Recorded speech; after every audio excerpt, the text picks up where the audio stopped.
આ તો ખાલી મનોરંજન માટે ઉતરી છે. તેમના મોઢા ઉપર એક જોરદાર ચમાટ મારે છે. શુભમન ગિલ, સાઈ સુદર્શન અને જોસ બટલર સિવાય કોઈ રન નથી બનાવતું.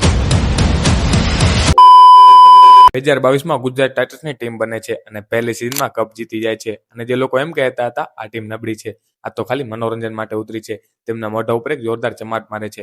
અને એવું નથી કે એક જ સિઝનમાં સારું પ્રદર્શન કર્યું હોય. તેની પાછળ 2023માં રનર્સઅપ, 2024માં 8 નંબર અને 2025માં એલિમિનેટર સુધી તો પહોંચે જ છે.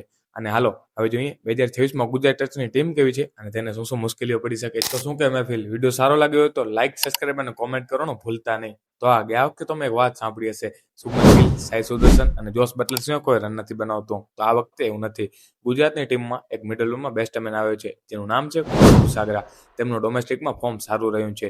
જો આવું નવું ફોર્મ તેનું આઈપીએલમાં રહ્યું તો ગુજરાત ટાઇટન્સનો મિડલ ઓવરનો પ્રશ્ન પૂરો. જો આપણે પ્લેઇંગ ઇલેવનની વાત કરીએ તો ઓપનિંગમાં આવશે શુભમન ગિલ અને સાઈ સુદર્શન, જે ગઈ સિઝનની જેમ ફૂલ બાકા ચીકી બોલાવશે. અને વન ડાઉનમાં આવશે જોસ બટલર, જેનું હાલનું ફોર્મ ખરાબ ચાલી રહ્યું છે. હા, તમને શું લાગે છે, જોસ બટલર આઈપીએલમાં કમબેક કરશે? તો તમારી રામને કોમેન્ટમાં જણાવો.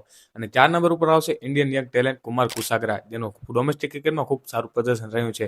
તે ફોર્મ જોઈને એવું લાગે છે કે તેમને 4 નંબર ઉપર મોકો આપવામાં આવશે. નંબર 5 પર આપણે ગ્લેન ફિલિપ્સને રાખીશું, જે પોતાની બેટિંગ અને ફિલ્ડિંગ બંને તરફથી ગુજરાત ટાઇટન્સની ટીમને બેલેન્સ આપશે. અને નંબર 6 પર આપણે વોશિંગ્ટન સુંદરને રાખીશું, જે અંતની ઓવરમાં ફિનિશિંગ પણ આપશે અને સ્પિન બોલિંગ દ્વારા વિકેટ પણ અપાવશે.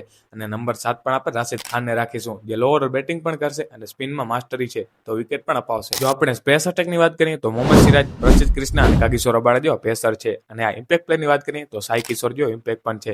તો આ રહી ગુજરાતની સ્ટ્રોંગ પ્લેઇંગ 11. આ ટીમને તમે 10માંથી કેટલા નંબર આપશો? અને આ તમારી પ્લેઇંગ 11 અમને કોમેન્ટમાં જણાવો.